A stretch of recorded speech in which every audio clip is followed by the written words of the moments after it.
Mga kapasta, bago tayo magsimula, batiin ko lang po ng belated happy birthday dapat kahapon kaso wala tayong upload. Happy birthday po kay Ma'am Jehana. Pasensya ma'am, hindi ako umabot kasi kauuwi ko lang, pero belated happy birthday pa rin kay Ma'am Jehana. Sunod po, nakita ko lang sa comment section sa Facebook natin, nagpapabati rin. Ngayon daw January 20, happy birthday kay Ma'am Greticia Angelica Reyes. Muli po happy birthday kay Ma'am Greticia Angelica Reyes. At happy birthday din kay Ma'am Jehana. Anyway, start na po tayo mga kapasta.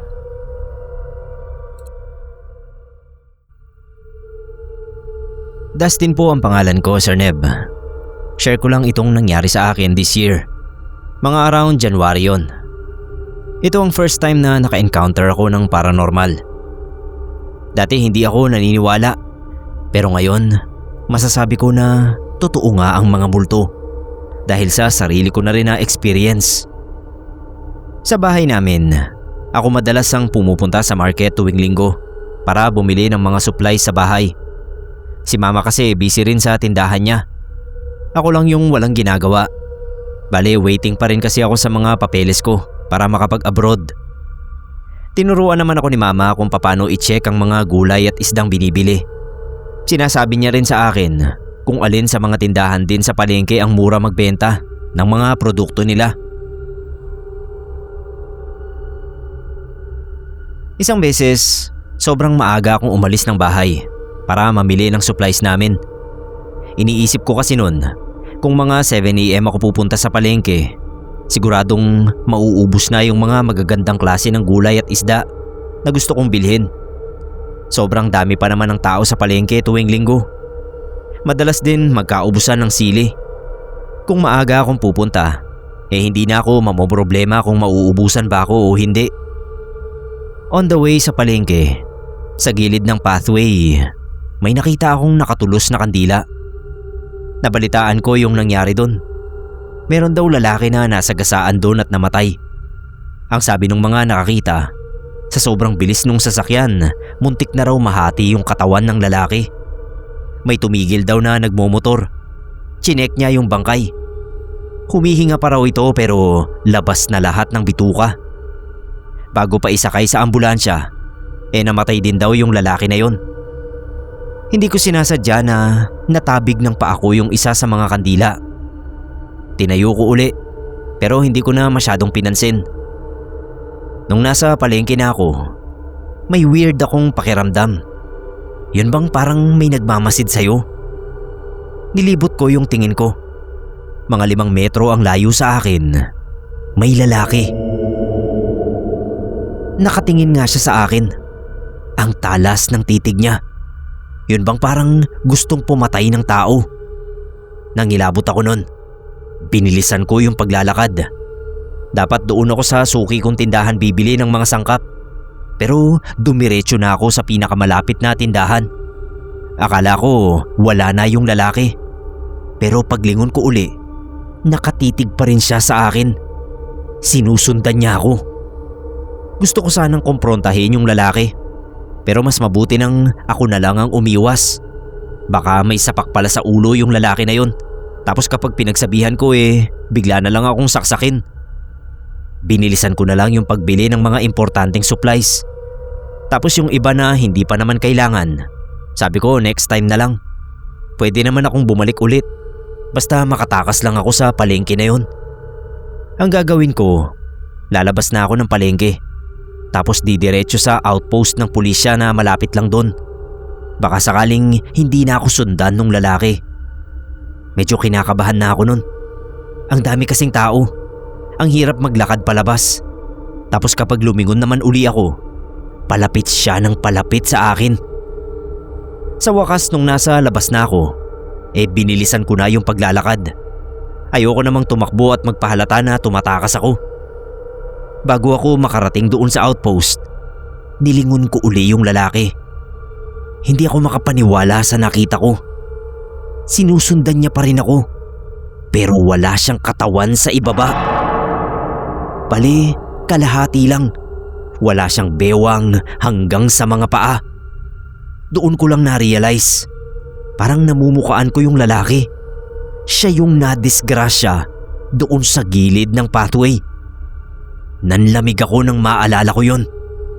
Ang ginawa ko bago umuwi, bumili ako ng kandila sa nadaanan kong tindahan at nagsindi na rin ako ng kandila doon sa gilid ng daan. Humingi rin ako ng tawad kasi nga nasagi ko yung kandila niya.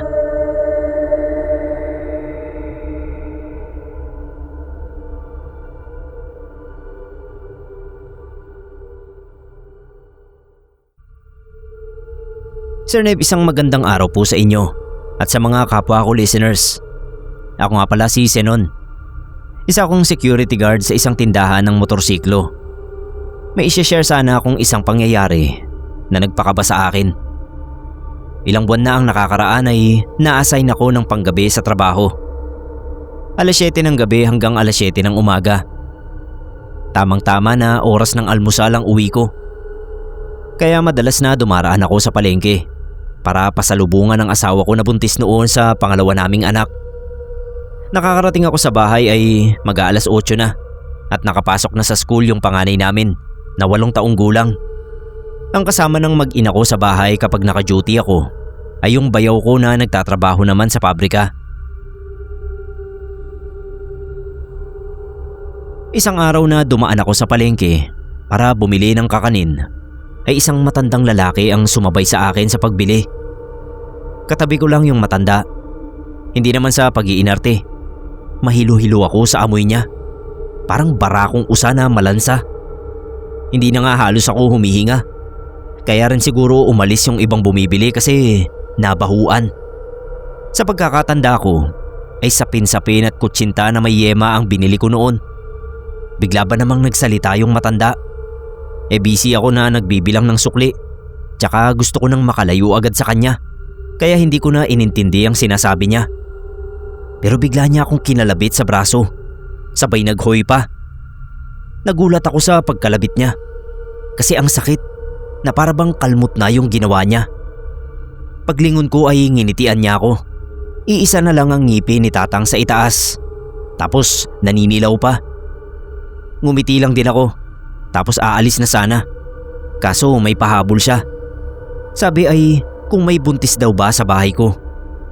Napalingon uli ako sa kanya. Ngiting-ngiti siya sa akin. Tapos dahan-dahan nang umatras. Hindi ako sumagot. Pero sabi niya ay lapitin ng aswang ang buntis. Kaya ingatan ko raw ang asawa ko. Noong lalapitan ko na sana siya, bigla siyang nagtatakbo palayo. Diskumpiyado ako roon sa matanda, kaya nagmadali akong umuwi. Sinabihan ko si Mrs. na huwag nang lalabas kapag 3:00 na ng hapon. Sabi ko pa, ay gawin niyang pantulog yung damit ko na nasa labahan. Nagtaka siya, kaya sinabi ko na may kutob ako na aaswangin siya dahil 5 buwan na yung tiyan niya. Hindi ko na binanggit yung tungkol sa matanda. Sinabihan ko rin ang bayaw ko na kung pwede ay samahan niya sa kwarto ang mag-ina ko dahil nag-aalala nga ako tungkol sa aswang. Sir Neb, alam mo, 3 araw pagkatapos noon ay nakita ko uli sa palengke yung matandang lalaki. Nakatingin lang siya sa akin pero nanlilisik ang mga mata. Hindi ako nagpatalo. Nakipagtitigan ako pero bumubulong ako ng dasal hanggang sa ngumisi siya at tumalikod na. Pag uwi ko ay nagkwento naman sa akin si Mrs. na sumakit yung tiyan niya noong gabi at may naririnig silang pusa na ngiyaw ng ngiyaw sa labas. Tapos yung ngiyaw ay napakalaki pa ng boses. Halos hindi raw sila nakatulog ng bayaw ko dahil mula 10:00 ng gabi hanggang 4:00 ng madaling araw ay naririnig nila yung pusa. Pinagdoble ingat ko sila at nagpausok ako sa hapon. Naglagay rin ako ng bawang at asin sa bintana sa kwarto namin. Yung kapatid kong lalaki na nagka-college ay pinatira ko muna sa amin para dagdag kasama sa mag-ina ko. Sa awa naman ng Diyos, kahit ilang beses pang naramdaman ng asawa ko na inaaswang siya, ay nakaraos naman sila ng aming anak. Yung matandang lalaki ay isang beses ko pang nakita sa palengke na nanlilisik ang mga mata sa akin. Siguro ay nagagalit dahil hindi niya matsyempuhan ang mag-ina ko kahit wala ako sa bahay. Linawin ko lang na hindi ko basta pinagbibintangan lang yun si Tatang. May mga nagkukwento talaga roon sa palengke na aswang nga raw yun. At kaya madalas sa palengke ay dahil doon naghahanap ng mabibiktima. Pasensya na lang sa kanya dahil hindi ako papayag sa gusto niya.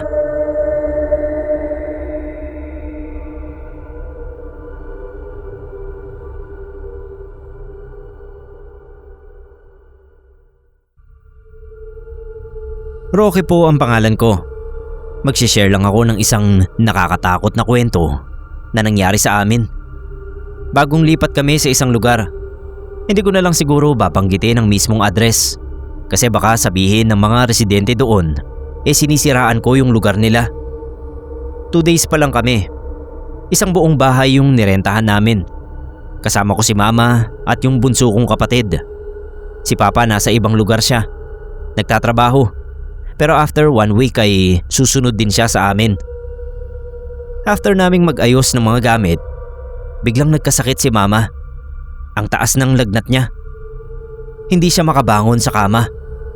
Yung pagkain namin sa bahay, paubos na. Inutusan niya ako na pumunta raw sa palengke para mabili ng kakainin namin. First time ko yung gagawin. Madalas kasi ay si Mama lagi ang namamalengke para sa mga kakainin namin. Ang ginagawa ko lang sa amin, magsaing ng bigas at maghugas ng plato.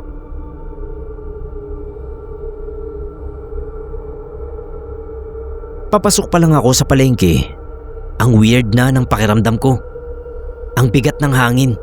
Tapos parang nahihilo din ako. Inisip ko noon, mukhang nahawahan ako ng lagnat ni Mama. Kawawa naman si bunso kung sakali. Kasi sinong magluluto para sa kanya? Spoiled pa naman yun. Kaya no choice ako. Pinilit ko na lang na mamalengke kahit na mabigat yung pakiramdam ko. Dala ko nga pala yung wallet ni Mama nun. Sa sobrang bigat kasi ng pakiramdam niya, pinadala na lang sa akin yung wallet niya. Ako na raw ang bahala na kumuha ng pera. Kada bili ay kumukuha ako ng pera sa wallet ni Mama. Mga ilang minuto pa lang akong namamalengke ay hindi ko na talaga kinaya yung bigat ng pakiramdam ko. Talagang halos mapaupo na ako. Umiikot yung paningin ko. Nung nagbabayad na ako sa mga pinamili kong gulay, napansin nung tindero na talagang balisa ako. Nilapitan niya ako tapos pinaupo saglit doon sa tindahan niya. Tinanong niya kung ayos lang daw ba ako. Sabi ko sobrang bumigat yung pakiramdam ko. Pero ang ginawa ko noon, binuksan ko pa rin yung wallet ni Mama. Tapos babayaran ko nga yung mga pinamili ko. Biglang nanlaki yung mata ng tindero. Pinigilan niya ako sa pagkuha ng pera. Nagpaalam siya kung pwede raw ba niyang kunin yung kapirasong papel na nakaipit sa wallet na hawak ko. Kahit na nagtataka, ay sinabi ko sa kanya na sige. Ano bang meron doon, kako? May kinuha siyang kapirasong papel doon sa wallet. Binulatlat niya. Tapos napatingin siya sa akin. Tinanong niya ako kung sinong tao raw ba ang may matinding galit sa akin. Ang ginawa niya, dinala niya ako sa likod ng palengke. Tapos sinindihan niya yung kapirasong papel na nakuha sa wallet ni Mama. Ayon doon sa tindero, isang malakas na sumpa raw ang nakalagay doon sa papel. At ang matindi pa raw ay kamatayan ang hangarin ng kung sino man na nagpadala nun. Kinuwento ko sa kanya na hindi naman sa akin yung wallet, kundi sa nanay ko. At nasabi ko rin nga na mabigat ang pakiramdam ng nanay ko. Meron din siyang sakit ngayon. Ang ginawa ng tindero, binigyan niya ako ng maliit na bato. Kulay puti yun. Ang sabi niya sa akin, ilubog ko raw sa isang baso ng tubig yung bato. Mag-antay ako ng 10 minuto. Tapos ay inumin ko yung tubig. Ganoon din daw ang gawin ko kay Mama. Ulitin ko lang daw ang prosesong yon hanggang sa umayos na ang pakiramdam namin.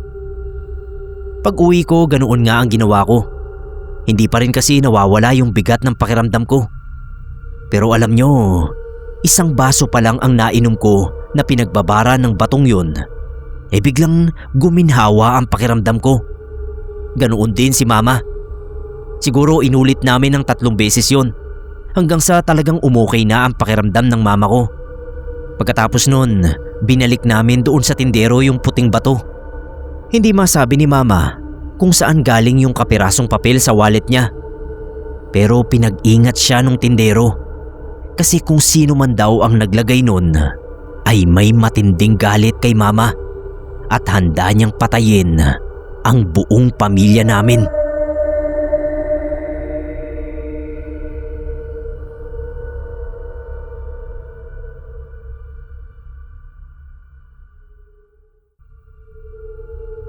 Itago niyo po ako sa tawag na Mar. Gusto ko lang magbahagi ng isang sikreto. Fan din ako nitong channel kaya ito ang napili kong pagsabihan nitong sikreto na halos 10 taon ko na ring tinatago. 21 pa lang ako nang mangyari ito. Unang trabaho ko yon. Bale, assistant ako ni Tito Nestor sa pagdi-deliver niya ng kung ano-anong bagay. 5 months na akong nagtatrabaho sa kanya nun. Halos araw-araw, iba-iba din yung dinideliver niya. Malaki naman kasi yung likod ng truck niya, kaya kahit ano magkakasya. Pwedeng ilagay at dalhin sa kung saan mang bahagi ng Pilipinas. Naalala ko nga noon, laging sinasabi sa akin ni Tito na wala raw siyang anak na lalaki, puro babae. Kaya kung may magmamana raw ng truck niya, ako yun. Basta ba sundin ko lang daw lahat ng ipapagawa niya. Natuwa naman ako nang malaman yun. Sino pa bang tatanggi sa ganoong trabaho? Puyat lang talaga ang pinakakalaban mo. Pero kung usapan ay kita, sulit na sulit ang puyat. May pinuntahan kaming malaking palengke ni Tito. Bago kami pumasok sa likod nito, sinabi niya sa akin na lahat daw ng makikita kong transaksyon sarilinin ko lang. Huwag ko raw ipagsabi kahit kanino, kahit sa mga magulang ko o kaya sa girlfriend. Tumango lang ako. Imposibleng drugs yun kasi alam ko isa rin si Tito sa mga galit sa adik. Naisip ko nun, baka smuggled na exotic na hayop.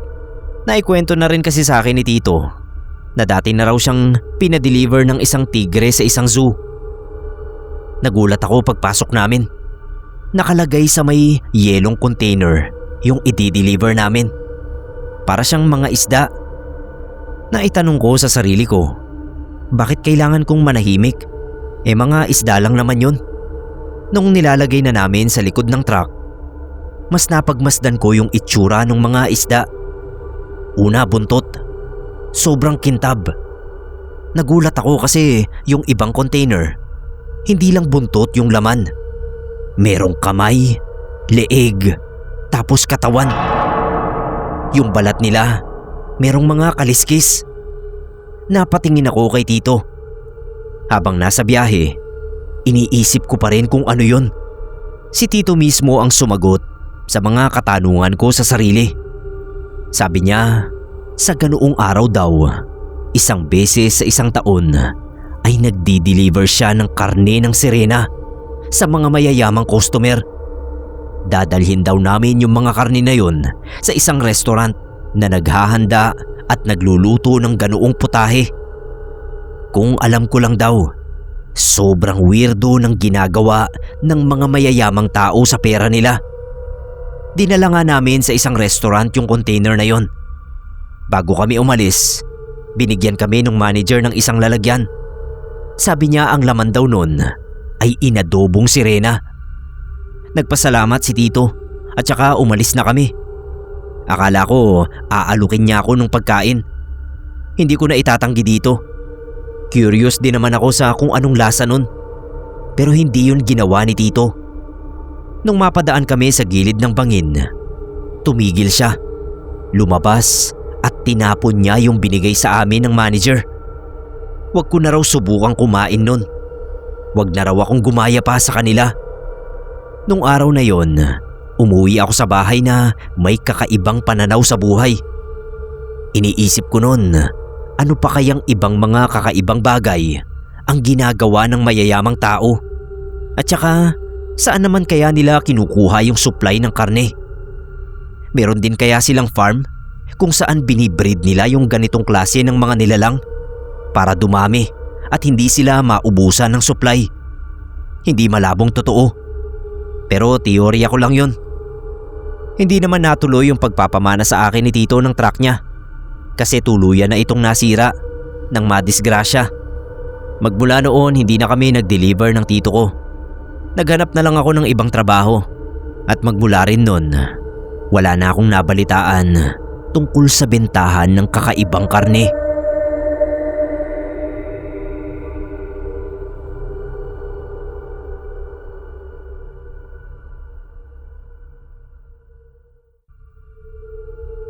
Gemaline po ang pangalan ko, Sir Neb.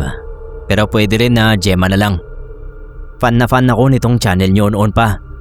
Hindi pa ganito kalaki ang subscribers nyo ay silent listener na ako. May ilang kwento na rin akong naipasa dito. Salamat nga po pala sa pagpili sa mga naunang stories ko. Andito na naman po ako para magbahagi ng karanasan na nangyari sa akin. Dito kasi sa amin, ang terminal ay nasa loob mismo ng palengke. Kaya kung mamimili ka, hindi ka na mahihirapang sumakay pa ng jeep. Sa likod lang ng wet market, makikita mo na yung mismong terminal ng jeep. Sa gilid ng pilahan ng jeep, katabi ng mga nagtitinda ng ukay-ukay, merong maliit na kainan. Isa lang yung putahing sineserve nila, nilagang baboy. Para sa akin, yung karinderya na yun ang may pinakamasarap na nilagang baboy na natikman ko. Mas masarap pa sa luto noon ng lola ko. Madalas kapag pauwi na ako, mga 7 o 8 PM yan, kumakain muna ako sa karinderyang yon. Uupo ka lang, tapos sila na yung bahala na mag-serve sa'yo ng isang mangkok ng nilagang baboy at isang kanin. Sa katagalan, naging close kami nung may-ari ng karinderya. Amy ang pangalan niya. Kasing edad niya yung mama ko. Nalaman ko na dayo lang pala sila dito sa amin.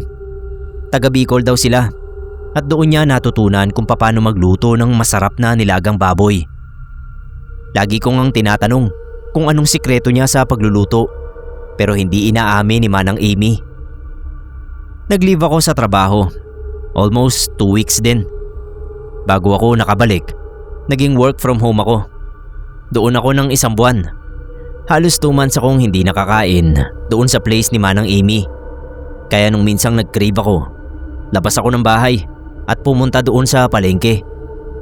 Gabi na yon, mga 9 PM na siguro. Hindi pa ako naghahapunan. Sumakay ako ng pedicab at bumaba sa tapat nung pwesto ni Manang Amy. Pagpasok ko, walang tao. Nakakapagtaka rin na wala yung malaking kaldero nila ng kanin sa harap ng karinderya. Tumawag ako sa kusina nila. "Manang!" sabi ko. Merong sumagot. Saglit lang daw. Lumabas si Manang Amy, galing sa kusina. Medyo naibahan ako sa itsura niya. Parang mas pumuti siya. Tapos ang bagal niyang kumilos. Dati kapag may mga customer, para siyang ipu-ipu. Takal doon, lagay ng sabaw, kuha ng bayad, lagay ng sukli, tanong sa customer. Pinagsasabay niya lahat yun. Tinanong ko kung meron ba silang tinda. Wala raw muna kasi magpapahinga na siya. Yun ang sabi niya sa akin. Medyo nalungkot naman ako pagkasabi niya nun. Tsaka ako napansin, walang anino si Manang Amy. Kasi yung ilaw galing sa likod niya. Dapat may anino siya sa harap ko. Kaso wala. Tinanong ko sila kung kailan sila babalik sa pagtitinda habang naglalakad ako palabas. Sabi ni Manang Amy, baka raw hindi na. Nagulat ako nung may humawak sa balikat ko. Paglingon ko, si Jake yun. Siya yung waiter ni Manang Amy. Ano raw ang ginagawa ko dun? Sabi ko gusto ko sanang kumain, kaso mukhang hindi sila open. Oo raw. Nakakalungkot nga raw kasi mawawala na yung pwesto na yon. Mapapalitan na raw ng parisan. Tinanong ko naman kung bakit. Doon na niya sinabi sa akin, patay na si Manang Amy. Halos 1 linggo na raw. Akala ko nagbibiro si Jake. Sabi ko nakausap ko pa si Manang Amy. Siya naman yung hindi makapaniwala. Imposible raw yon. Nung nakasakay na ako pa uwi, lumingon uli ako doon sa may karinderya. Merong kumakaway sa akin. Si Manang Amy. Mga ilang segundo siguro bago bigla na lang siyang nawala. Ewan ko ba, imbis na matakot ay naiyak pa ako. Hindi man lang ako nakapagpaalam sa kanya ng maayos. Ang pinaka nakakalungkot pa ay hindi ko na matitikman yung napakasarap na luto niya ng nilagang baboy.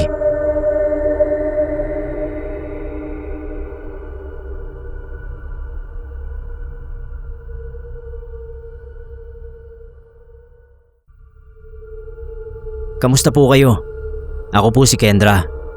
Sana po ay magustuhan nyo rin ang kwentong ibabahagi ko na may kinalaman sa nakakatakot naming karanasan. Proud po akong sabihin na lahat na kaming magkakapatid ay nabuhay at napalaking mag-isa ng Nanay Emma namin sa pamamagitan ng pagtitinda ng mga gulay. Mangyari po kasi ay maaga kaming naulila sa ama.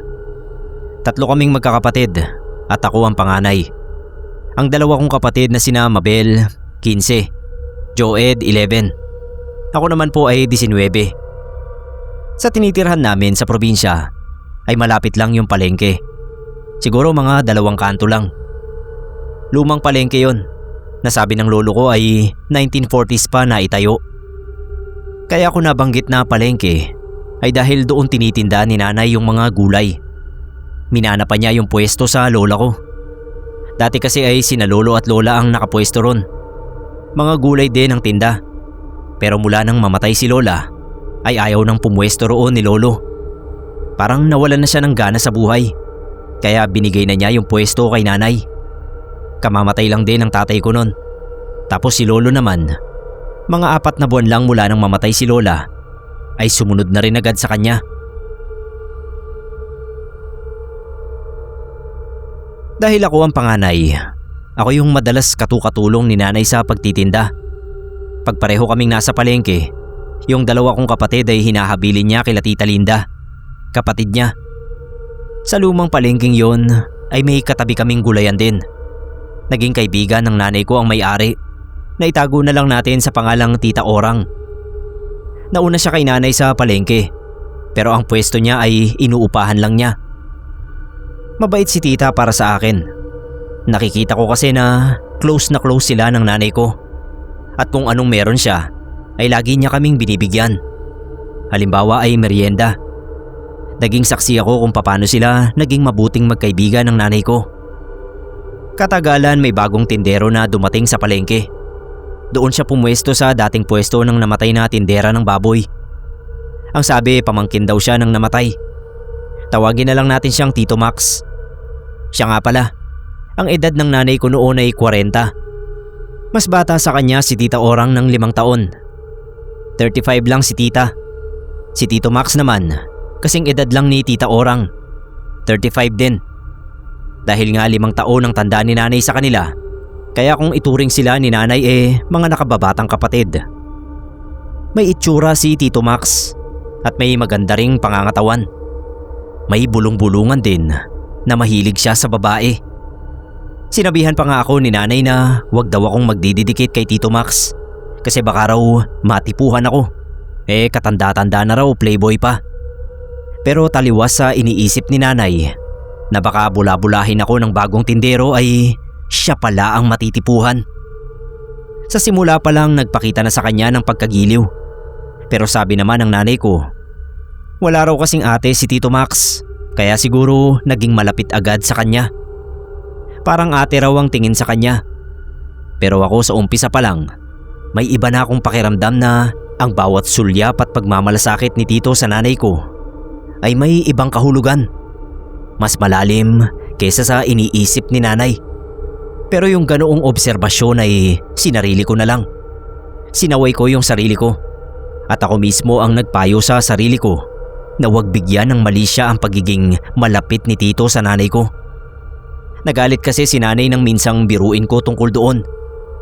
May isa pa akong napansin. Si Tita Orang naman, madalas ko siyang mahuling nakatingin sa binatang tindero. Mga lihim na sulyap. Kaya naglalaro sa isip kong type niya. Ewan ko ba. Palibhasa wala naman akong masyadong ginagawa sa tindahan namin ni nanay ng gulay. Lalo na kapag madalang ang namimili. Nakatunga nga lang ako, kaya ang dami kong nakikita sa paligid. Lahat na uobserbahan ko. Naalala ko bagyuhan nun, kaya sobrang tumal ng paninda namin. Halos ipamigay na ni nanay yung mga gulay sa dalang ng namimili, kesa raw mga bulok. Ganon din si Tita Orang, kaya napapabuntong hininga na lang sila. Problemado tuloy si nanay kung paano masasambot ang puhunan. Buti sana kung sarili naming tanim ang mga gulay, inaangkat lang din namin. May tanim naman kami kaya lang konti lang. Hindi sasapat para sa pambentang kailangan namin. Lumapit si Tito Max kay nanay. Hininaan niya lang yung boses, pero dinig ko pa rin. Binuka ko talaga yung tenga ko. Sabi niya, baka raw gusto ni nanay ng tulong. Willing daw siyang tumulong kasi may ipon naman daw siyang pera sa bangko. Pahihiramin daw niya si nanay kahit na walang tubo.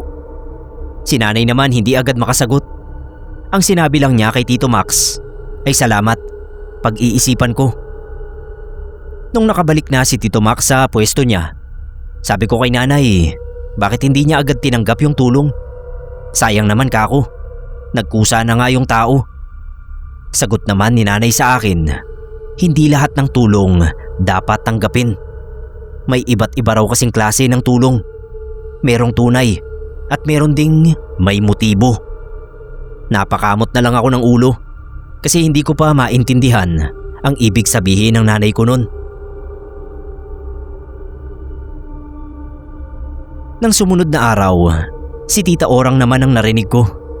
Naghihimuto kay nanay kasi lumapit pala siya kay Tito Max. Nanghihiram ng pandagdag puhunan. Hindi raw siya pinahiram. Ang laki-laki naman daw ng kita sa baboy. Kung silang magugulay ay humina ng bagyuhan, ang pwesto naman ni Tito sa tindahan niya ng baboy ay hindi nababakante. Laging maraming bumibili. Palibhasa raw pogi, kaso ang kuripot. Hindi ko naman narinig ang sinabi ni nanay kay tita na siya naman ang kusang inofferan ni Tito ng pampuhunan. Siguro sinadya ni nanay na wag na lang banggitin yun kasi baka kung ano pa ang isipin ng kaibigan niya. Pero habang tumatagal ay mas lalong nahahalata ng ibang tao sa paligid namin ang pagiging mas malapit ni Tito kay nanay kaysa sa iba.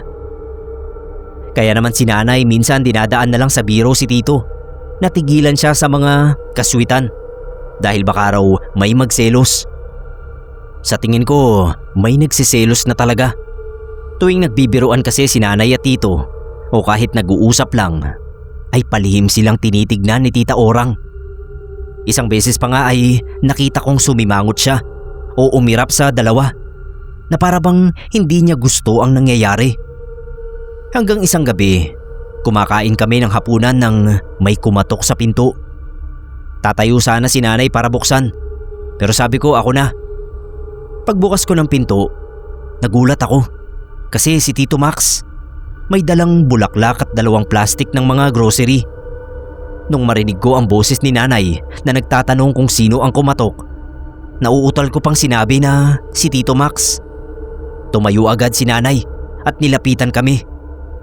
Nung makita niya ang mga bitbit ni Tito, ay tinanong agad niya kung para kanino.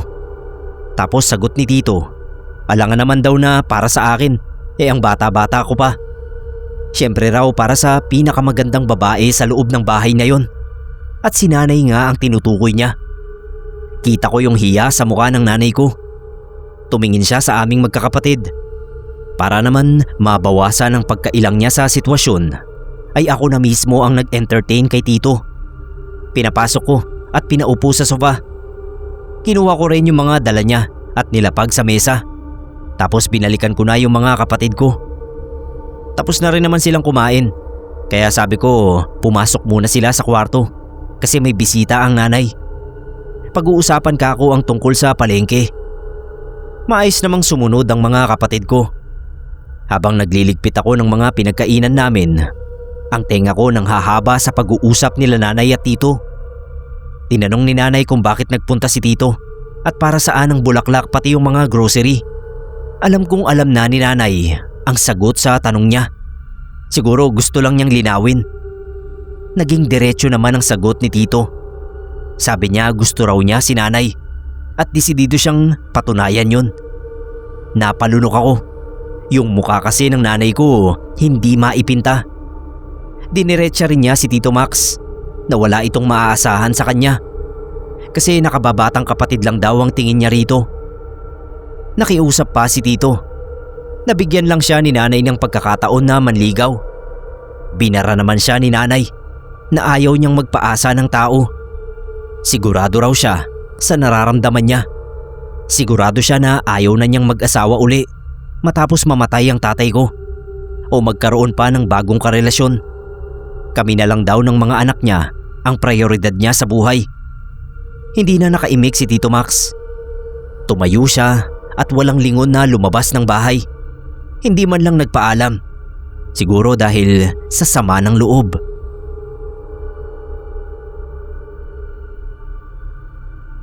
Mula noon nagkailangan na sila sa palengke. Iniiwasan na ng nanay ko si Tito. Hindi niya masyadong pinagkakausap kahit halata namang gusto pa rin siyang kausapin ni Tito. Si Tita Orang naman ang pumasok sa eksena. Dahil nga hindi pinagkikikibo ng nanay ko si Tito, ay siya ang laging kumakausap dito. Akala ko nga kay Tita Orang na mababaling ang pagtingin ni Tito. Pero isang araw ay nakita ko na lang si Tita Orang na umiiyak kay nanay sa bahay namin. Sabi niya akala raw niya ay totoo na si Tito Max sa kanya na may pagtingin nga. Kaso sa huli ay iba pala ang pakay sa kanya. Gusto pala ni Tito na tulungan siyang mapaibig si nanay. Sa mga nangyari, parang si nanay pa ang naipit. Kung sila ni Tito Max ay nagkakaiwasan na, si Tita Orang naman ay parang nanlamig din sa pakikitungo sa kanya. Kahit hindi naman kasalanan ng nanay ko kung siya ang magustuhan ni Tito Max. Nagseselos siguro. Pero sa kabila nun, nagpatuloy lang si nanay sa buhay. Kami lang talaga yung priority niya. Hanggang isang araw, habang inaayos namin ni nanay yung mga paninda naming gulay, ay nakita kong bigla siyang natigilan. Tinanong ko agad kung bakit. Anong nararamdaman niya? Sabi niya wala. Parang bigla lang daw umikot yung paningin niya. Sabi ko magpahinga na muna siya. Ako na yung bahala sa mga paninda namin. Naupo naman siya sa isang tabi. Nung may bibili na, tumayo siya. Pero bigla na lang siyang natumba kaya nagpanik ako. Humingi ako ng tulong. Halos sabay namang lumapit sila Tito Max at Tita Orang. Tinulungan nila si nanay na makatayo at mahimasmasan. Saglit din kasing nawalan ng malay si nanay. Ang kasunod na nun ay ang madalas na pagsakit ng ulo ni nanay. Kaya pinilit ko siya na magpadoktor kahit na ayaw niya. Sabi pa niya, para raw tinutusok ng maraming karayom ang ulo niya, mula batok hanggang noo. Lalo tuloy akong nag-alala. Pero nung mapatignan naman siya sa doktor, ay lumabas na malinis ang resulta. Negatibo naman siya sa kahit na anong sakit. Kinutuban ako na baka nakukulam si nanay. May nananalbahi sa kanya. At isang tao agad ang pumasok sa isip ko. Si Tita Orang. Kahit kaibigan niya, kung meron namang inggit at selos ay posible rin siguro na magawa niya yon kay nanay. Kung paano hindi ko alam. Basta yun lang ang naglalaro sa isip ko matapos kong makuha ang resulta sa mga pagsusuring ginawa sa nanay ko. Pinuntahan siya ng kapatid niyang si Tita Linda. Mas matanda si nanay ng 2 taon.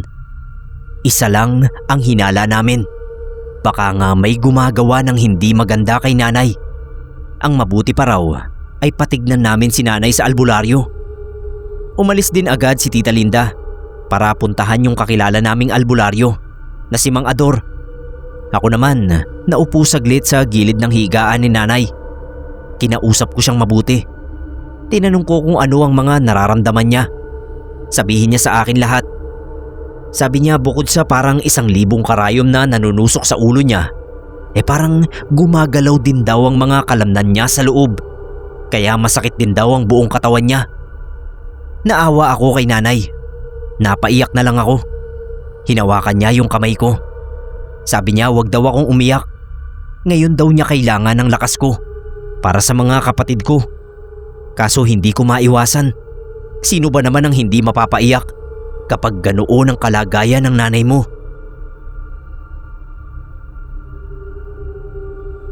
Mabuti at bakante yung albularyo. Naisama agad siya ni Tita Linda sa bahay namin.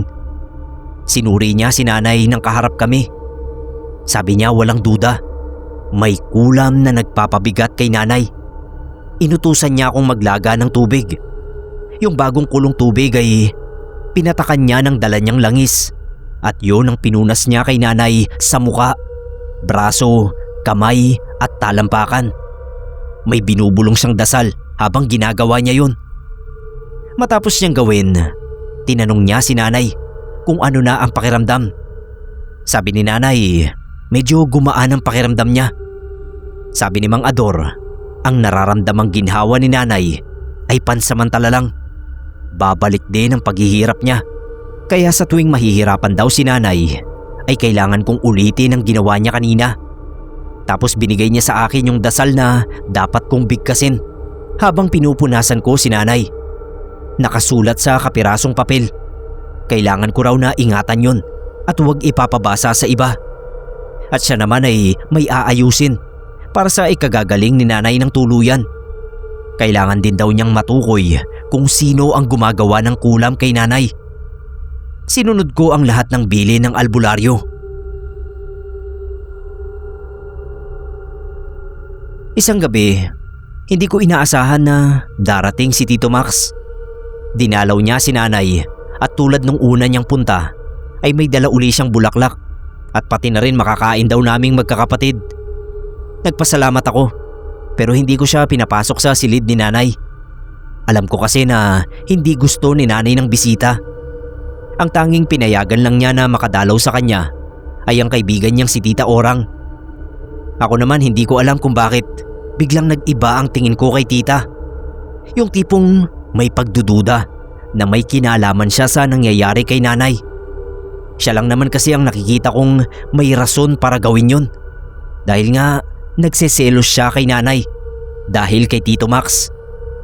Wala kasi akong maisip o maalala na may naging kaaway si nanay. Halos lahat sa palengke ay maayos ang pakikitungo sa kanya. Kaya sino pa ang pwedeng gumawa noon sa kanya? Dahil nga sa duda ko, kaya binabantayan ko ang bawat kilos at salita ni Tita Orang habang nasa tabi siya ng nanay ko. Hindi rin naman siya nagtagal. Maya-maya ay nagpaalam na rin siya at maaga pa raw siyang gigising bukas para magtinda sa palengke. Habang hinihintay ko yung hakbang na gagawin ng albularyo, ay paulit-ulit ko lang na ginagawa yung pagpupunas kay nanay ng bagong init na tubig na may langis na iniwan sa akin ni Mang Ador. Pansin ko lang na namamantal na yung mga katawan ni nanay at nagsusuka na rin siya ng itim na likido na ayon sa albularyo ay karaniwan daw sa taong kinukulam. Awang-awa talaga ako kay nanay. Kung pwede lang na wag akong umalis sa tabi niya. Kaso kailangan ko ring magbukas ng tindahan. Dahil kung hindi ay wala kaming kakainin. Mabuti na nga lang at bakasyon noon sa eskwela.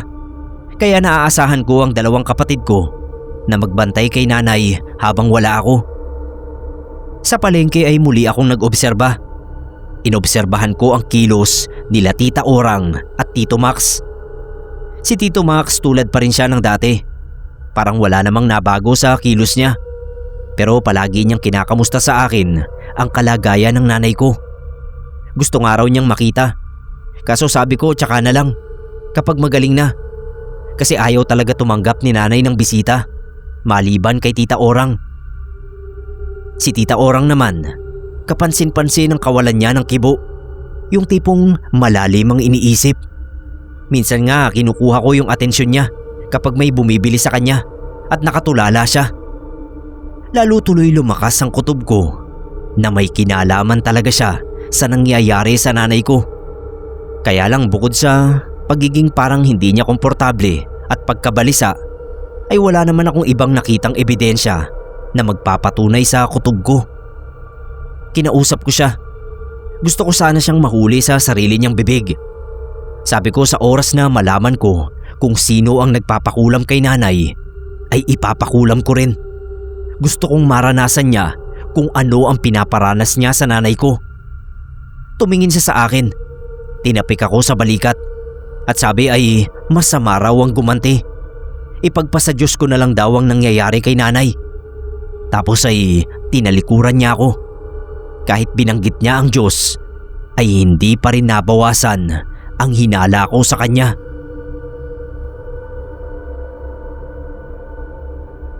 Patuloy na ginagamot ng albularyo si nanay, habang ako naman ay kailangang ipagpatuloy ang pagtitinda ng mga gulay sa palengke.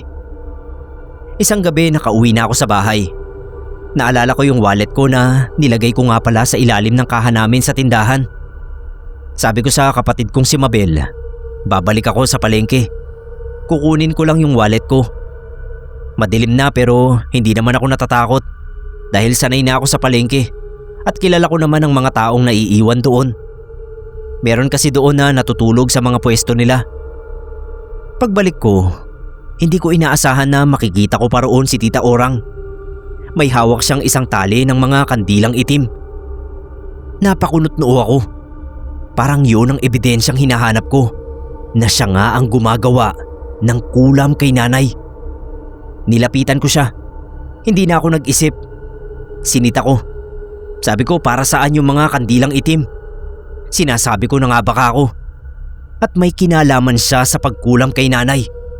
Dire-diretso ang bibig ko nun, habang siya ay nakakunot din ng noo na nakatingin sa akin. Matapos ko siyang ratratan, tinanong niya ako kung pwede na ba siyang magsalita. Hindi ako kumibo.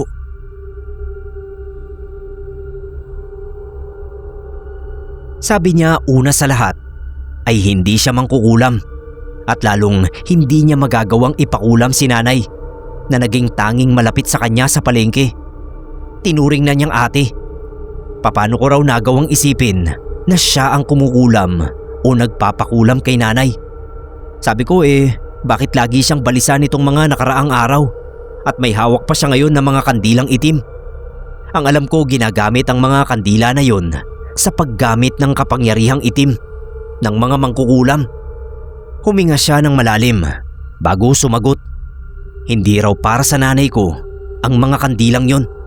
Kaya raw siya nagpaabot ng gabi sa palengke ay para walang makakita sa gagawin niya. Pero nandoon na rin lang ako, kaya samahan ko na raw siya. Nagtaka ako kung ano ba talaga ang gagawin niya sa mga kandilang yon. Sinundan ko siya. Huminto kami sa pwesto ni Tito Max. Tinanong ko siya kung anong gagawin namin dun. Basta raw, isa-isa niyang tinirik ang mga kandilang hawak niya sa ibaba ng pwesto ni Tito Max. Takang-taka ako sa ginagawa niya. Tinanong ko uli siya kung bakit ba niya ginagawa yun. Tumayo siya at sabi niya si Tito Max daw ang dahilan kung bakit lagi siyang balisa. Bukod pa sa iniisip niya rin ang hindi magandang kalagayan ni nanay na tanging nahihingan niya ng sama ng loob. Noong araw daw na binasted ni nanay si Tito, inaya raw siya na mag-inom sa bahay nila.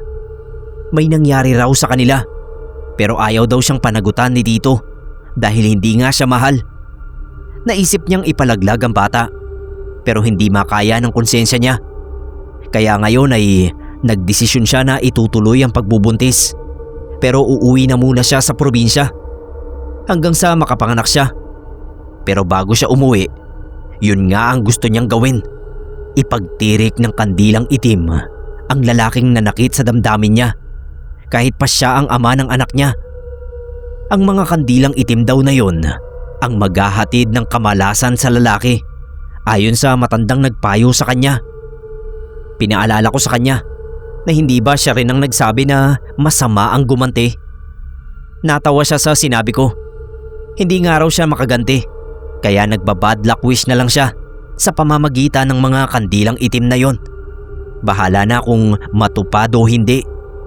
Sa ganoong paraan lang daw kahit papano mapabawasan ang bigat ng pakiramdam niya. Tinanong ko siya kung alam ba ni nanay. Huwag ko na lang daw ipaalam hanggat hindi pa bumubuti ang kalagayan ng nanay ko. Hindi raw makakatulong ang personal niyang problema sa problema namin. Sabi niya babalik din siya at hanggat wala siya, alagaan ko raw mabuti si nanay at mga kapatid ko. Habang pauwi ako, nakaramdam ako ng pagkapahiya sa sarili dahil mali pala ang hinala ko kay Tita Orang. May mabigat din pala siyang pinagdaraanan. Buti na lang nakapag-sorry na ako sa kanya bago kami naghiwalay ng direksyon kanina.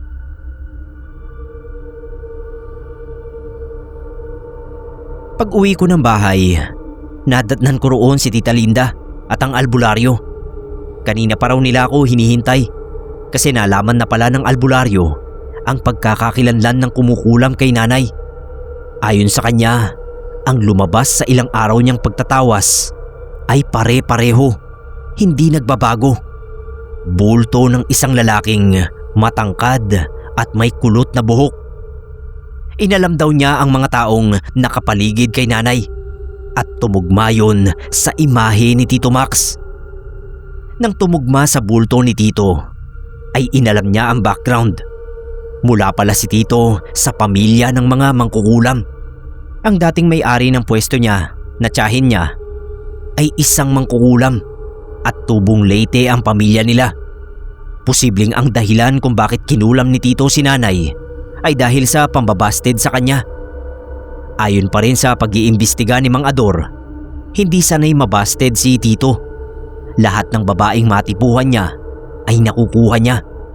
Kaya nagalit siya kay nanay. Hindi lang niya pinahalata para hindi siya mapaghinalaan sa oras na isagawa na niya ang kulam. Tumiklop ang kamay ko sa sobrang galit. Pero sabi ni Mang Ador, wag na raw kaming mag-alala dahil inalam na rin niya ang kahinaan ng mangkukulam. Siya na raw ang bahala. Kinabukasan sa palengke, maaga akong nagpunta para magbukas ng tindahan. Naabutan ko na nagwawala si Tito dahil yun sa mga kandilang itim na nakatirik lahat sa pwesto niya. Pinagsisipa niya ang saradong tindahan ni Tita Orang. Alam niyang siya ang may gawa. Lumabas talaga ang tunay na kulay niya. Pinagmumura niya si Tita kahit wala doon. At nagbabanta pa siya na mananagot ito sa kanya kahit alam niyang hindi naman siya naririnig. Hindi ako nakatiis. Nilapitan ko. Sabi ko bakit? Gagawin din ba niya kay Tita ang ginawa niya sa nanay ko? Kukulamin din niya? Natigilan siya. Bakit ko raw siya pinagbibintangan? Mahal niya raw si nanay. Sabi ko wag na siyang magsinungaling dahil buko na siya. Siya mismo ang kumulam kay nanay dahil hindi niya nakuha ang nanay ko. At siya ang dapat managot kay Tita Orang dahil binuntis niya lang. Hindi nga niya pinanagutan ng bata kaya umalis na lang si Tita. Kulang pa ang mga kandilang itim na yon para pagbayaran niya ang mga kasalanan niya. Galit ang mukha ni Tito Max. Nagalit din siya sa mga sinabi ko kaya sinugod niya ako at hinawakan ng mariin ang mukha ko gamit lang ang dalawang daliri niya. Nakalimutan niya yata na nasa palengke kami. Kinuyog siya ng mga tindero at tindera roon kaya wala siyang nagawa kundi ang iwan ng pwesto niya. Ang naiwan lang doon ay yung mga tauhan niya. Akala yata ni Tito Max ay matatakasan niya ang ginawa niya kay nanay. Sabi ni Mang Ador, higit pa sa ginawa kay nanay ang babalik sa lalaki. Nilagyan din niya ng maraming karayom sa ulo ang mangkukulam na magpapasakit ng ulo nito gaya ng ginawa kay nanay. Yung iba pa niyang ginawa ay hindi ko na alam. Sabi ng albularyo, magbilang daw ako ng 13 araw at malalaman na namin ang resulta. Makalipas nga lang ang 13 araw, nabalitaan ko na si Tito Max ay nahiga na rin at naghihirap sa parusang pinataw sa kanya ng albularyo. Pero ang mas kinabigla ko, wala pang 1 buwan ay kumalat sa palengke ang balitang nagpakamatay daw si Tito. Tumalon sa mataas na building dahil hindi niya magamot ang sarili niya. Naalala ko ang sinabi ni Tita Orang na masama ang gumanti. Pero ginantihan namin si Tito Max na nauwi sa kamatayan niya. Medyo pinitik din ako ng konsensya ko. Pero hindi ko naman mababalik ang nangyari na. Tsaka isa pa, hindi rin naman ganoon kadali ang pinagdaanan ng nanay ko. Naparalisa ang nanay ko dahil sa lalaking yon. Mabuti na nga lang at unti-unti ay napagaling din ng albularyo si nanay. Paano kung hindi mahusay ang albularyo at namatay ang nanay ko? Kaya dapat lang din siguro ang nangyari kay Tito. Pinagbayaran na niya sa pamamagitan ng sarili niyang buhay ang mga ginawa niya kay nanay at tita Orang. Isang kinulam niya at isa ay binuntis niya. Nagulo ang tahimik naming buhay dahil sa pagdating niya sa palengke. Nung wala na si Tito, hindi nagtagal at nakabalik na rin si nanay sa palengke. Si tita Orang naman ay tinupad ang pangakong magbabalik. Bitbit na yung anak niya kay Tito Max. Pinabinyagan niya agad. Kinuha niyang ninang si nanay. Ayaw nila na maging mangkukulam din ng sanggol dahil sa lahi ni Tito Max. Hindi ko lang maiwasan na kapag napapatingin ako sa dating pwesto ni Tito ay naaalala ko yung kabanatang yon sa buhay namin. Iba na yung nakapwesto roon ngayon. At sa paglipas pa ng panahon, ang palengking yon ay unti-unti na ring nawalan ng tao.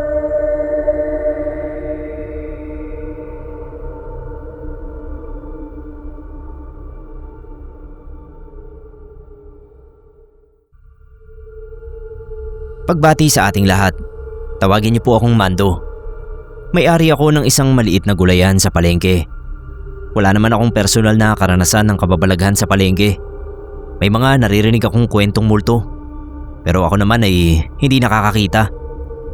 Hanggang sa nagkaroon ako ng regular customer na tawagin na lang nating Arnel. Tahimik lang si Arnel. Hindi masungit, hindi rin madaldal. Pipili ng mga gulay, magbabayad, tapos aalis. Pero ang matagal ko nang napapansin sa kanya ay hindi siya bumibili ng bawang. Kamatis at bell pepper lang madalas ang binibili niya. Mahilig din siya sa mga dahon-dahon at talbos. Pero bawang, kahit kailan hindi ko maalalang bumili siya noon. Ako naman ay hindi mausisa at hindi ko trabaho ang makialam sa niluluto ng mga suki. Kaya hindi ko na pinansin pa. Pero nagtagal ang taon, nagpatuloy ang pattern. Tuwing Sabado siya namimili ng gulayin at talagang walang bawang kahit minsan. Hinahayaan ko lang. Suki eh. Hanggang isang Sabado, araw ng pamimili ni Arnel. Pagkakuha niya ng gulay, hindi ko inasahan na iimbitahan niya ako sa bahay nila. Nagbanggit siya ng petsa na birthday daw niya at gusto niya akong makiselebrate. Natuwa ako syempre. Naalala niya akong imbitahan kahit hindi naman masasabing magkaibigan kami. Noong una medyo pakipot pa ako. Nakakahiya ako. Pero sabi naman niya ay mga kaanak lang naman niya ang imbitado. Baka raw wala pang 10 ang magpunta. Kaya pumunta na ako. E di sige kako. Puntahan na lang niya ako sa pwesto at nang maisama niya ako. Hindi ko kasi alam ang papunta sa kanila. Pumayag naman siya. Mahigit 1 linggo pagkatapos noon, tsaka dumating si Arnel sa pwesto ko. Sinusundo na ako. Iniwan ko muna yung tindera ko para sumama kay Arnel. Uuwi pa nga sana ako para makapaligo man lang. Pero sabi ni Arnel ay hindi na kailangan. Kakaunti lang daw ang bisita niya. Napakamot na lang ako, pero hindi na rin ako nagpumilit. Nakakahiya naman kasi sa kanya na talagang nag-abala pang sunduin ako, tapos magpapahintay pa ako. Pagdating namin sa bahay niya, mag-aalas 4 na ng hapon. Medyo nagulat ako. Hindi pala siya nagbibiro nang sabihin niyang kukunti nga ang bisita niya. 4 o 5 lang yata ang naroon sa terrace at kumakain. Pero lahat sila ay mukhang mga friendly naman. Dahil lahat sila ay nginitian ako. Yun nga lang, walang nagsalita o bumati sa may birthday. Naisip ko na baka mga kasama lang din niya sa bahay ang mga yon. Nailang tuloy ako. Dahil ako nga lang yata yung bisita. Pinakilala ko ni Arnel sa mga naroon. Sabi niya ay ako yung suki niya na hindi judgmental at chismoso. Sa isip ko noon ay tatanungin ko agad sa kanya kung anong ibig niyang sabihin kapag napagsulo kami. Pinasunod ako ni Arnel sa loob at doon talaga ako sa kusina pinakain. Kinuha niya yung pagkain sa loob ng microwave. Yung malaki talaga na La Germania. Hindi yung initan lang ng pagkain. Nakalagay sa maliit na container yung menudo, pansit, spaghetti at kaldereta. Meron ding leche flan. Gusto ko sana yung dinuguan na nakahain sa mesa. Pero since hindi ako hinainan ni Arnel noon, hindi na ako humingi.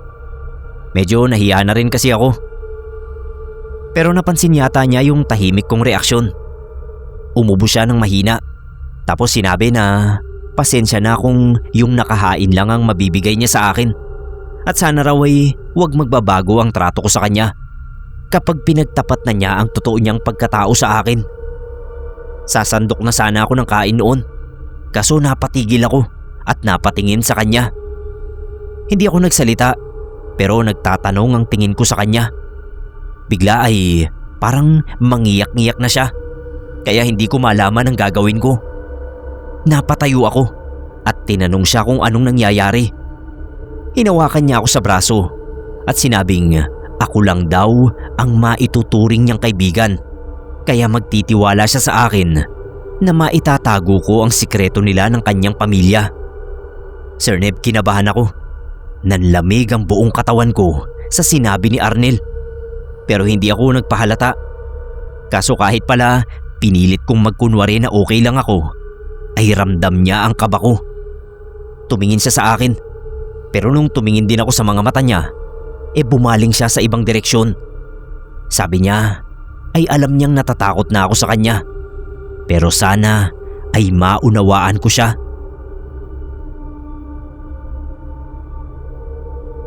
Bumalik na lang ako sa pagkakaupo at sinabing makikinig ako sa sasabihin niya. Pero sana ay maipangako niya na kung ano man ang ipagtatapat niya ay hindi yun makakasama sa akin. Oo kaagad ang sinabi niya. Kaibigan niya raw ako, kaya sisiguraduhin niya na hindi ako mapapano. Naawa ako sa kanya sa totoo lang nang sabihin niya yon. Kasi ako, hindi ko pa masabi na magkaibigan kami. Suki lang ang relasyon namin para sa akin. Tapos siya pala ay kaibigan na ang turing sa akin. Para bang sabik siya sa kaibigan. Sabi niya, isikreto ko raw ang sasabihin niya.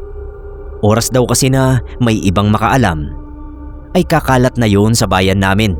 Kaya mapipilitan na siyang umalis. Hahanap na naman daw siya ng bagong kakaibiganin. O diba? Nakakaawa. Kaya umuo ako. Nangako ako na hindi ko ipagsasabi ang sikreto niya. Inamin ni Ariel na siya at yung apat na nasa labas ay mga aswang. Kaya hindi siya bumibili ng bawang sa akin ay dahil doon. Alam daw niya na napapansin ko yon. Pero hindi ako nagtatanong, kaya nagustuhan niya ako. Hindi raw kasi ako palatanong at hindi nang hihimasok sa buhay ng iba. Naisip tuloy niya na mapagkakatiwalaan ako. Nang mga oras na yon ay hindi pa yata nagsisink in sa akin ang sinabi niya. Kaya nakapagtanong pa ako. Kako, tao ba yung handa niya? Natawa si Arnel. Hindi raw. Baboy at kambing daw ang karne sa handa niya. Kaya lang daw iba ang hinain niya sa akin ay dahil walang bawang at kalamansi ang pagkain nila. Hindi raw ako masasarapan. Masakit daw kasi sa bibig nila yon.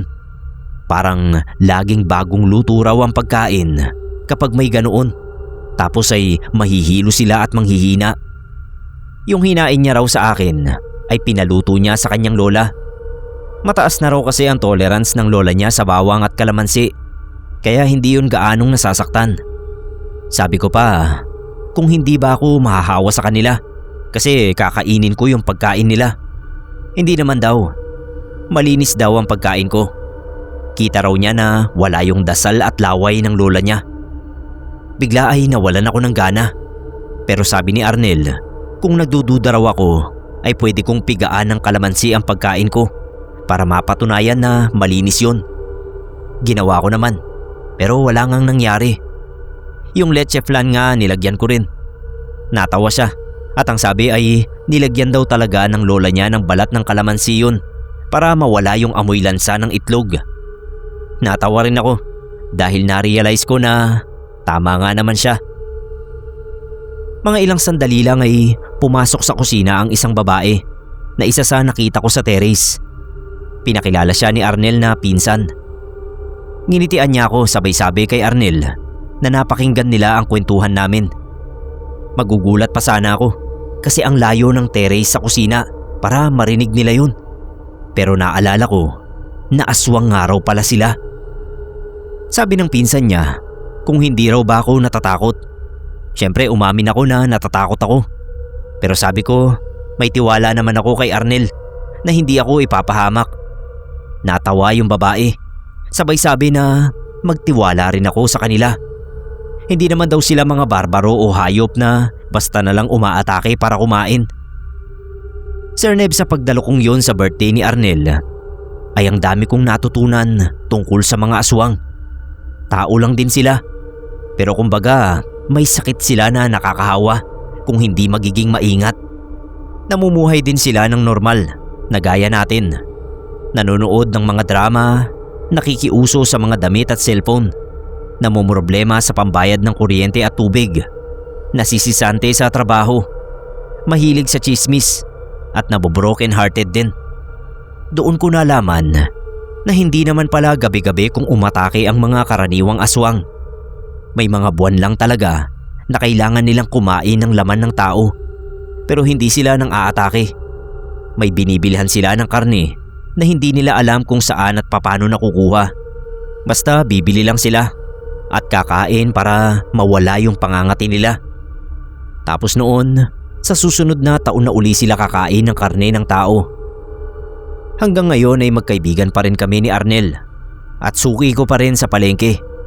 Gayon din yung mga kaanak niya na nagtiwala na rin sa akin. Ang kwentong ito ay may permiso ni Arnel. Alam niya na ipapadala ko ito sa inyo. Okay lang daw sa kanya. Basta raw hindi ko mababanggit ang mga totoong pangalan nila.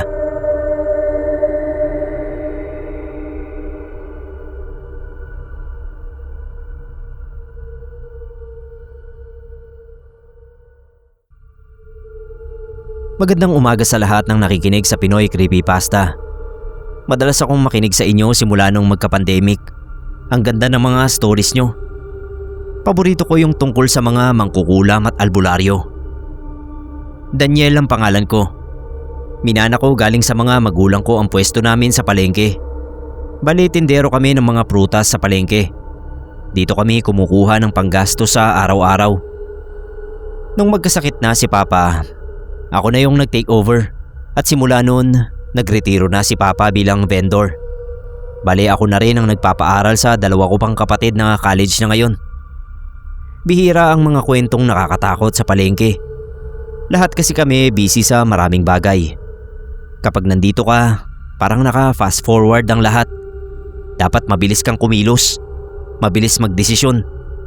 Sa dami ba naman ng taong bumibili? Yung iba, makakaaway mo pa sa iba-ibang dahilan. Well, tulad ng ibang trabaho, sanayan na rin lang.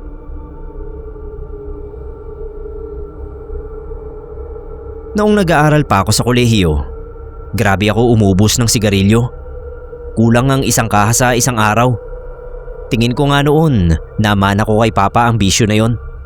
Pero nung magkasakit si Papa dahil sa pagsisigarilyo, pinagsabihan niya rin ako. Kahit daw itago ko ay alam niyang malakas din akong manigarilyo. Simula noon binawasan ko na yung pagsisigarilyo hanggang sa tuluyan ko na nga itong iniwasan. Paminsan-minsan kapag sobrang stress talaga ako sa trabaho, hindi maiiwasang manigarilyo. Mga 2 stick, kalmado na uli ako niyan. May isang beses na bago kami magsara, siguro mga 7:00 na ng gabi yun, may bumalik na customer. Bulok na raw yung saging na binenta ko sa kanya. Nakipag-away pa sa akin. Hindi naman ako yung nagbenta ng bulok na saging na yon. Alam ko yung kabilang pwesto yung nagbenta sa kanya nun. Kaso ang problema, sarado na yung pwesto nila.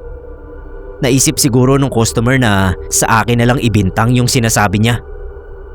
Nagkasagutan. Siyempre hindi rin ako magpapatalo. Reputasyon ng tindahan ko yung nakasalalay doon. Muntik pang magkasuntukan kung hindi lang sana kami inawat ni Roger, yung butcher doon sa kabila. Nung mailigpit ko na yung lahat ng gamit sa pwesto, umakyat muna ako sa ikatlong palapag ng palengke. Bali off limits ang floor na yon sa mga customer.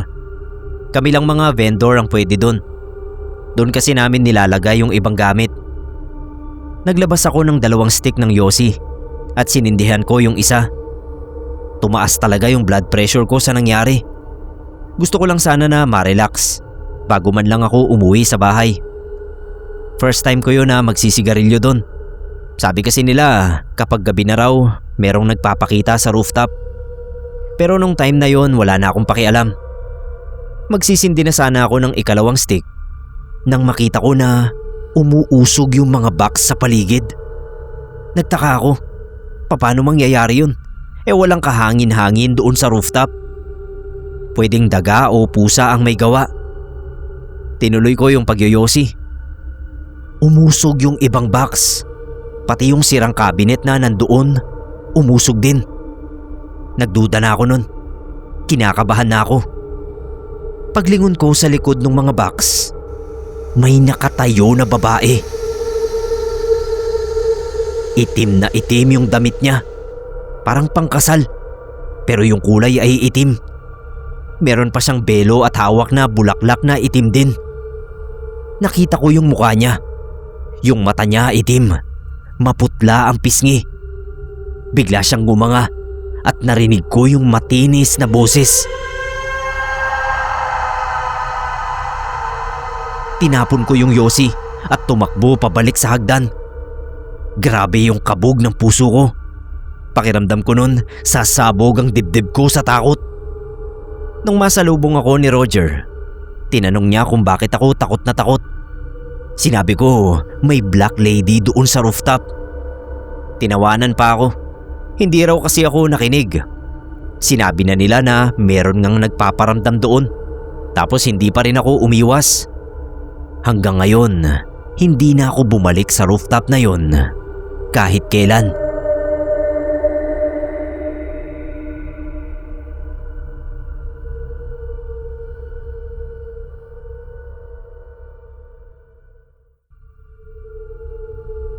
Hello po Sir Neb at sa lahat ng nakikinig sa Pinoy Creepypasta.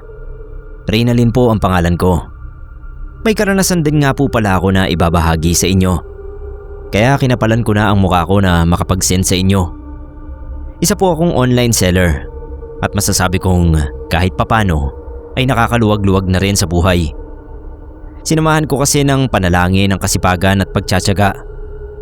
Dati naman na akong madasalin at palasimba. Nadagdagan lang noong may ali na lumapit sa akin dati. Noong katulong pa ako sa isang grocery sa palengke.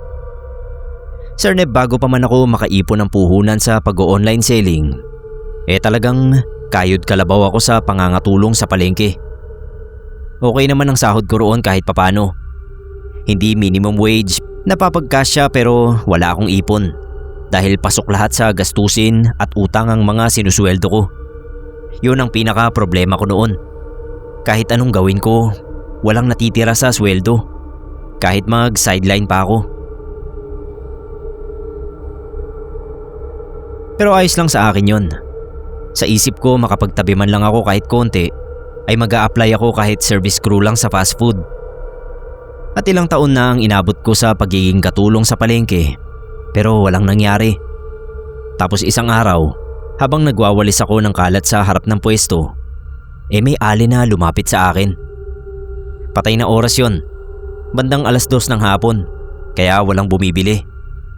Paglapit ng ali, akala ko ay bibili, kaya in-entertain ko. Kaso sabi niya sa akin, may saklob daw ako. Pinaulit ko pa kung ano yung sinabi niya, kasi hindi ko naintindihan. Sabi niya may nakasaklob daw sa akin, sa mga kamay ko, kaya mailap ang swerte at wala akong naiipon.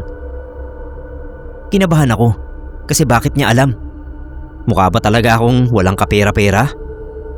Sabi pa noon nung ali, May bayad ang pagpapatawas sa kanya at hindi siya karaniwang lumalapit sa mga tao para manghula at manggamot.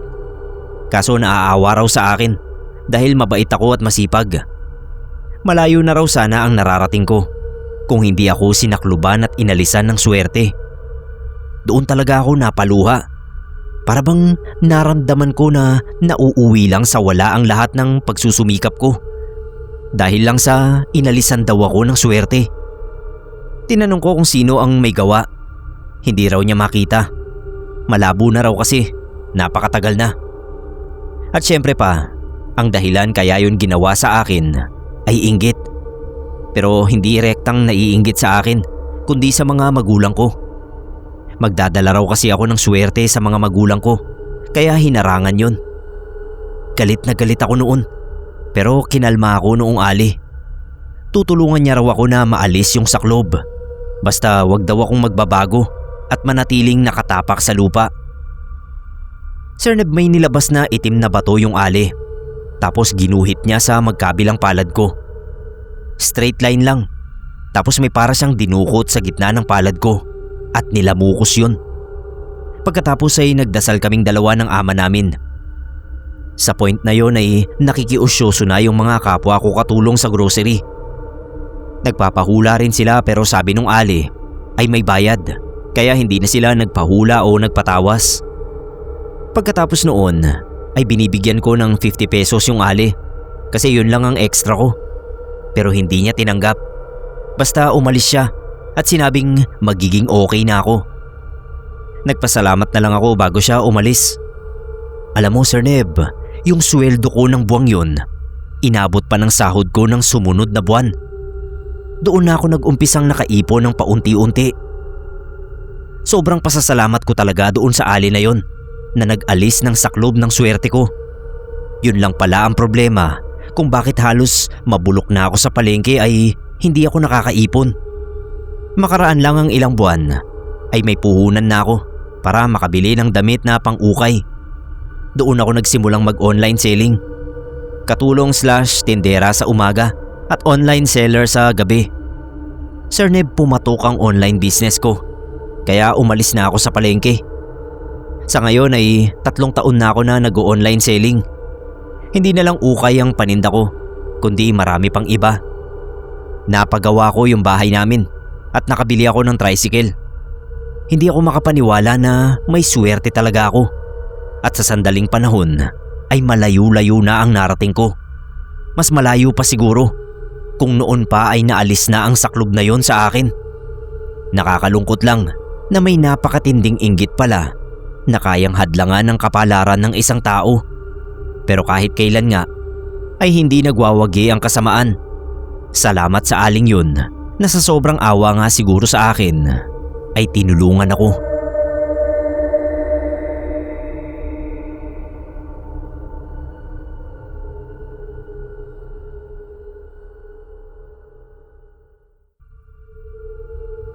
Tawagin niyo po akong Jordan. May ikukwento ako na kababalaghan na nangyari sa akin. Hindi ko alam kung ano yung nakita at narinig ko noon. Pero may palagay ako na maligno yon. Noong college ako, kapag wala akong pasok ay tumutulong ako sa mga magulang ko sa pagtitinda sa palengke. Isda at iba pang seafoods ang paninda namin. At sa totoo lang ay hindi maganda ang amoy sa pwesto namin. Malapit na kasi kami sa may kanal. Bawal magtapon ng mga laman loob ng isda sa kanal. Kaya may takip yun na bakal na parang maliliit na rehas para tubig lang talaga ang makakalusot. Sa likuran ng pwesto namin ay pader. Tapos sa likod noon ay may maliit na space na halos pusa lang ang magkakasya. Tapos public toilet na. Ewan ko nga kung bakit ganoon ang pagkakagawa nun. Kung bakit hindi na lang dinugtong yung CR sa mismong pader sa likod namin.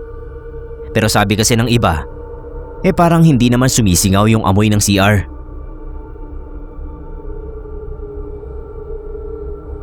Yung pader sa likuran ng pwesto namin ay may butas sa ibaba. Doon lumulusot yung tubig kanal. Tapos minsan may mga pasaway na nagtatapon doon ng lamang loob ng isda. Kaya namamaho ng sobra. Buti na lang din at regular na nililinis. Isang araw ako ang naglatag ng paninda namin sa pwesto. 3:00 yun ng madaling araw. Marami ng tao noon. Mga nagbabagsak ng paninda, tsaka mga namimili na gusto ng super sariwa ng mga isda at gulay, at bagong katay na baboy, manok at baka.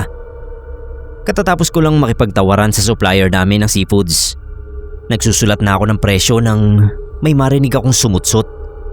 Tapos may karugtong pang, "Boss!" Pasigaw na pabulong yung pagkakasabi ng boss. Para bang ayaw niyang may ibang makarinig. Hindi ko naman pinapansin.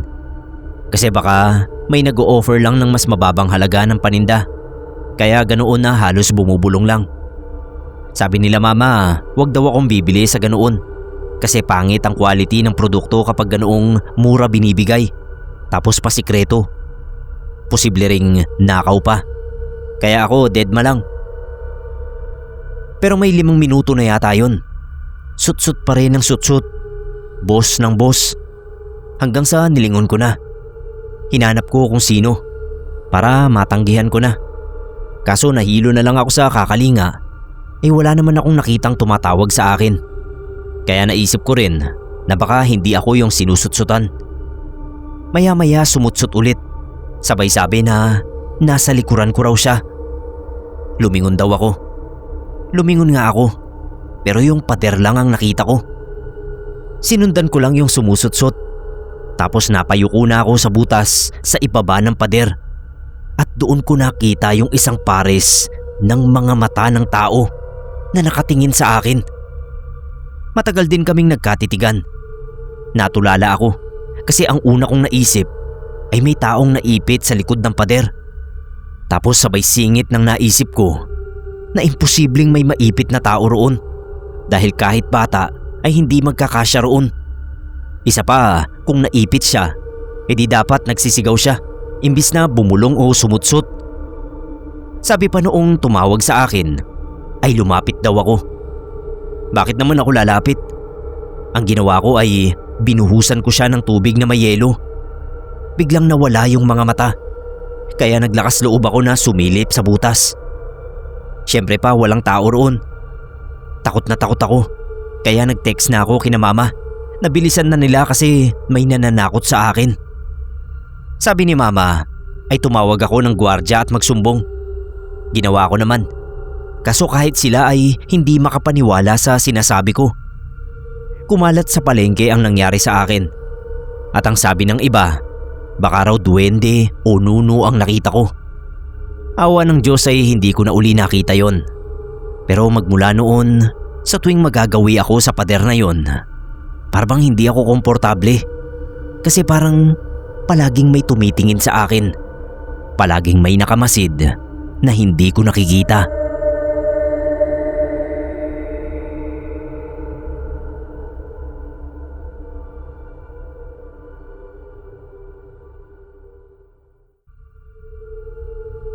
Hello po sa inyo. Nakikinig po ako ng channel nyo lagi kapag may free time ako. Ang sarap lang pakinggan ng mga kwento nyo. Nakaka-relax at kahit papano ay may natututunan din ako sa ibang stories nyo. Itago nyo na lang ako sa pangalang Kaido. Construction worker ako. Hindi rin kasi ako nakapagtapos ng college. Hanggang high school lang. Gusto ko rin sana kaso mahirap ang buhay. Praktikalan na lang kaya naghanap na ako ng trabaho. Noong 2019, nakuha akong trabahador sa lokal na gobyerno natin. Dinala kami sa isang abandonadong palengke. Sabi ng foreman namin, dating magandang pasyalan daw yung nakapalibot doon sa palengke na yon. Maraming tao at mga tinda. Kaso may nangyaring trahedya. May mga nagtago raw kasing NPA sa loob ng palengke na yon. Tapos nalaman ng mga armadong sundalo na nagpapatrolya sa paligid ng lugar. Doon nagkaputukan. Ayon sa ulat ng dyaryo, 10 raw ang namatay. 4 na rebelding NPA, 2 sundalo, tapos 4 din na sibilyan. Maraming bahagi ng palengke ang nawasak. Natakot na rin daw yung mga vendor na bumalik doon, kaya naging abandonado na yung palengke. Ilang dekada na rin daw itong nakatiwangwang lang at hindi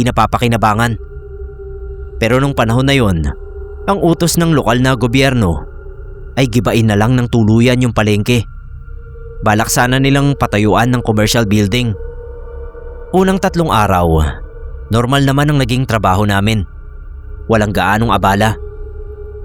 Pagtapos naming paghuhuin yung mismong palengke, nagsimula na kaming maghukay.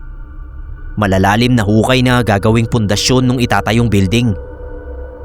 Mga 3:00 ng hapon, biglang sumigaw yung isa sa mga kasama namin. May nahukay daw siyang mga bungo ng tao. Nagsilapitan naman kami. Paliwanag ni foreman sa amin, yung mga rebelde daw kasi na namatay doon sa bakbakan, hindi na inuwi sa pamilya nila. Doon na mismo sa ilalim ng palengke nilibing.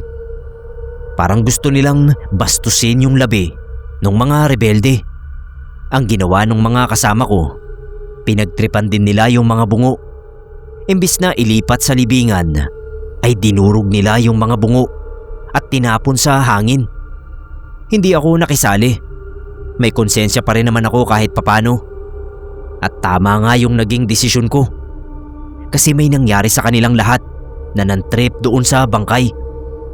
Hindi na sila ulit nakapasok. Sabay-sabay silang nagkasakit. Hindi lang basta trangkaso o sakit ng katawan.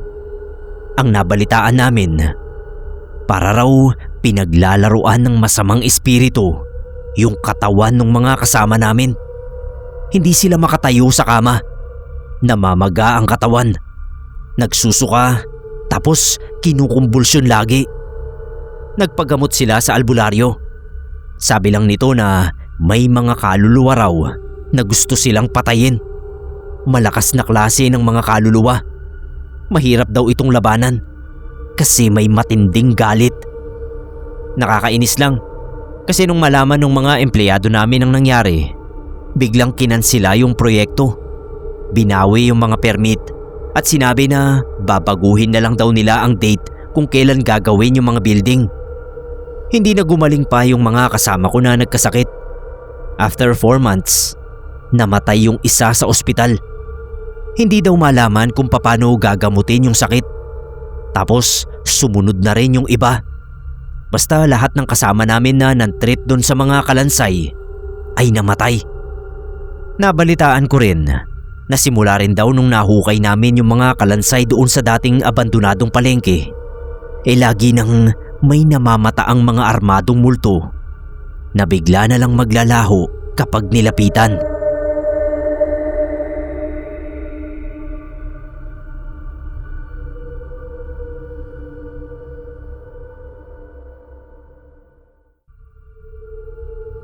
Magandang umaga, Sir Neb. Kamusta po? Ako nga pala si Ador, 76 years old. Ang kwento kong ito ay pinatype ko lang sa apo kong si Rachel. Malabo na kasi ang mga mata ko at kapag matagal akong nakaharap sa cellphone ay nagdodoble vista na ako. Sana mapagtiyagaan nyo itong kwento ko na pinilit ng mga apo ko na ibahagi sa inyo. Mga 1960 ito nangyari. Nagbibinata na ako niyan. Noong panahon ko, ang mga bata ay maaagang namumulat na magtrabaho. Kagaya ko, nasa sekundarya pa lang ako noon ay nagtatrabaho na ako sa palengke bilang tagakatay ng manok.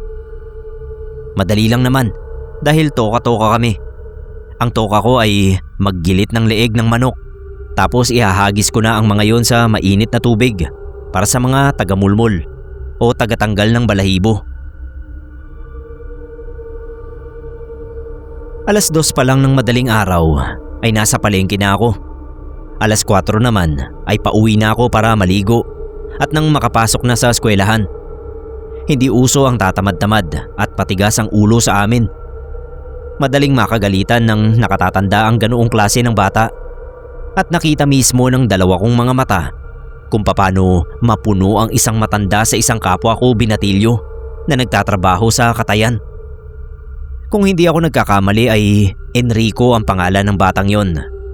Bagong pasok lang sa katayan at halata mong hindi interesado sa trabaho. Darating ba naman ay 3:30. Patapos na kami sa pagkakatay kaya maglilinis na lang siya. Dahil doon ay pinakamaliit ang sweldo niya at nagagalit pa siya. Madadaya raw kami dahil inuubusan namin siya ng gawa. Alangan namang hintayin namin siya E di tinanghali pati yung mga tindero ng manok. Isang araw ay nakasagutan niya yung pinaka-manager namin. Ayaw niya kasing pumayag na maliit ang sahod niya. Nagdabog si Enrico at sinipa yung sako ng mga laman loob ng manok. Pagkatapos ay umalis na. Hindi nagsalita yung manager pero tinitigan siya ng masama. Hindi pa nakakalabas ng katayan si Enrico ay natumba na siya. Napatingin kaming lahat sa kanya at noong tumayo yung iba para sana tulungan siya ay pinigilan sila ng manager. Pabayaan lang daw si Enrico para magtanda. Bigla nga ay gumapang si Enrico papunta roon sa sumambulat na lamang loob ng manok. Sigaw siya ng sigaw dahil hindi raw niya mapigilan ang sarili niya. Kusa siyang gumagalaw at napaduwal na lang ako nang pulutin at isubo niya yung mga lamang loob. Nagtakbuhan na rin yung iba kong katrabaho dahil sa pandidiri sa ginagawa ni Enrico. Iyak siya ng iyak noon at sigaw ng sigaw. Nasusuka rin siya pero hindi niya mapigilan ang sarili niyang mga kamay at bibig. Bumubukol talaga ang leeg niya kada lunok. Sa sobrang pandidiri ay lumabas na ako ng katayan. Nagkagulo noon sa palengke dahil sa nangyayari. Sabi ng ibang nakakita, naghalo-halo na raw ang suka at dumi ni Enrico dahil sa walang tigil niyang pagkain ng hilaw na lamang loob ng manok. Si manager ay pinagsasabihan siya na maging magalang sa nakakatanda at maging responsabling manggagawa.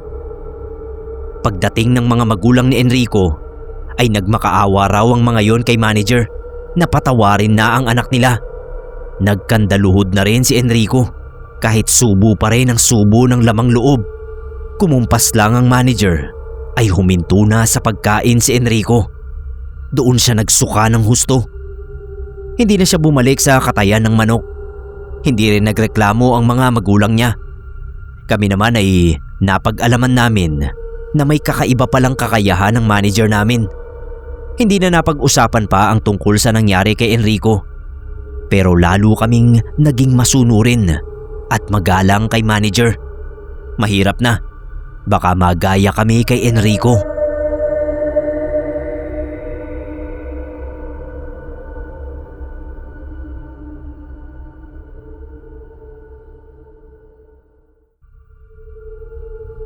Magandang araw po sa lahat.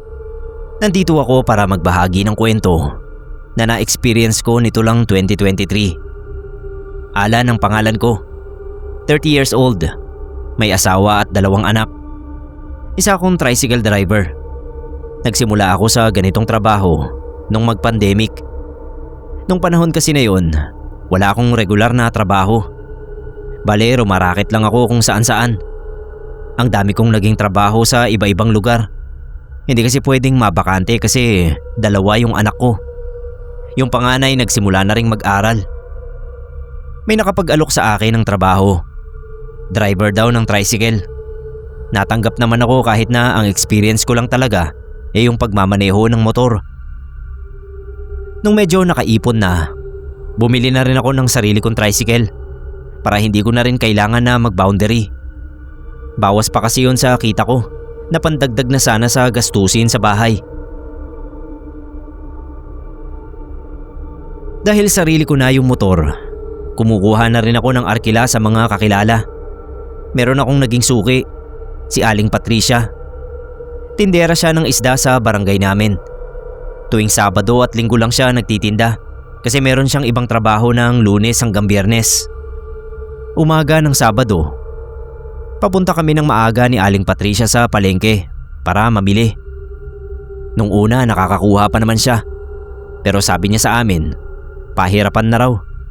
Madalas kasing may nauuna sa kanyang mamili at ang natitira na lang yung mas maliliit o kaya mga reject. Pinagtsatsagaan niya na lang kesa wala naman siyang itinda. Isang hapon pumunta sa amin si Aling Patricia. Sabi niya sa akin, mag-alarm daw ako ng mga 3:00 ng umaga. Aagahan daw namin ang pagpunta sa palengke para hindi na siya mahuli. Sabi ko nga, baka wala pa kaming abutan na vendor ng isda dun.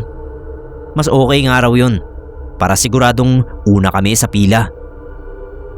Kinabukasan 3:00 nasa bahay na ako nila Aling Patricia. Kumakain siya ng pandesal habang bumabiyahe kami. Pagdating dun, nagulat ako. Ang daming tao. Nagkatinginan kami ni Aling Patricia. Nadismaya siya kasi ibig sabihin nun, naunahan pa rin siya. Sinundan ko si Aling Patricia nang pumasok kami sa palengke. Tinutulungan ko kasi siya na magbuhat ng banyera ng mga pinamili niya. Nung papalapit na kami, biglang natigilan si Aling Patricia. Sabi niya, wag na raw kaming pumasok. Nagtaka naman ako kung bakit. Lumabas uli kami. Doon kami naghintay. Dahil gusto ko nga na malaman kung ano yung dahilan ni Aling Patricia, sumilip ako sa loob. Kitang-kita ko na yung mga taong nandoon ay hindi talaga mga tao. Multo sila. Yung iba lumulutang, nakasuot ng pampatay. Meron pang walang ulo. At yung iba naman ay may mga sugat sa leeg at katawan. Sinaway ako ni Aling Patricia. Huwag ko raw masyadong tignan yung mga multo. Baka raw sundan kami. Takot na takot ako nun. Si Aling Patricia naman, nakatayo lang. Nilabas niya yung rosaryo niya at nagdasal siya. Nung dumating na yung mga vendor ng isda, sumilip uli ako. Pasikat na yung araw nung time na yon. Wala na yung mga multo. Tagumpay naman si Aling Patricia na makabili ng mga pinakamalalaking isda. Kaso sabi niya sa akin habang pauwi kami, hindi na raw namin uulitin yon. Baka next time ay kung ano pa ang mangyari sa amin.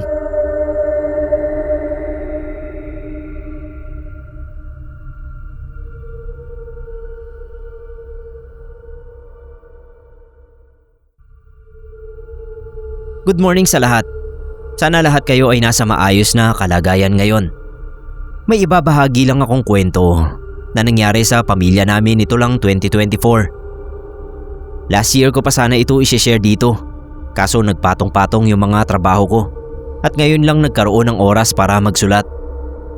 Ito siguro yung creepiest experience naming lahat. Bale, pumunta kami sa bahay ng isang kaibigan. Mga 2 oras yung biyahe. Binyag nung anak niya. Inimbitahan niya kaming mag-anak. Sinama ko yung asawa kong si Maya at ang anak naming si Michelle. Maayos naman yung naging biyahe namin. Hindi gaanong hassle kasi may sarili naman kaming service. Gamit ko yung kotse na niloan namin ni Maya sa bangko. Hanggang ngayon, hindi pa rin namin siya tapos bayaran. Pero tingin ko, worth it naman siyang gastos. Ang hirap kaya mag-commute. Lalo na kung papasok ka pa lang sa trabaho tapos masasalubong mo yung matinding traffic. Nakakapagod.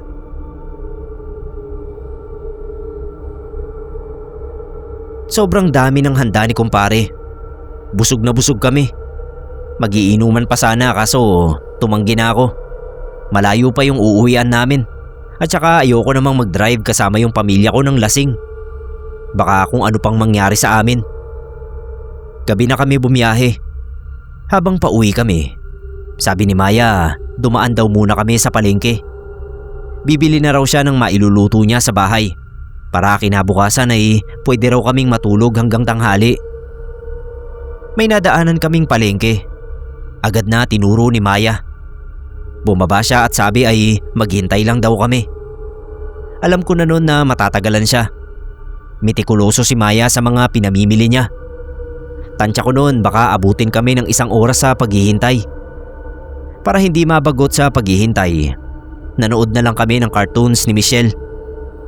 Siguro kalahati na yung episode nang makita ko na nakatayo si Maya sa labas ng sasakyan. Medyo nagtaka ako. Wala pang 15 minutes yung nakakalipas.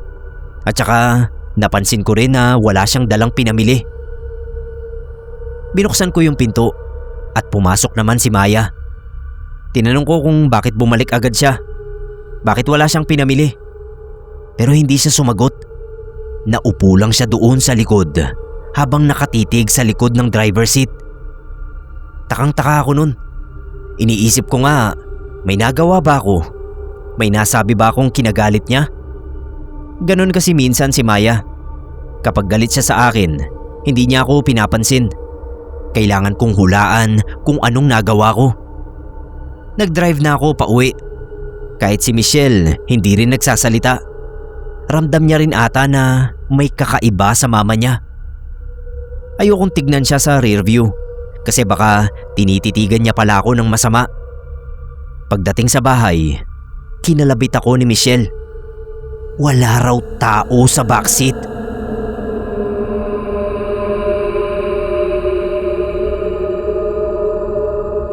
Lumingon nga ako sa likod.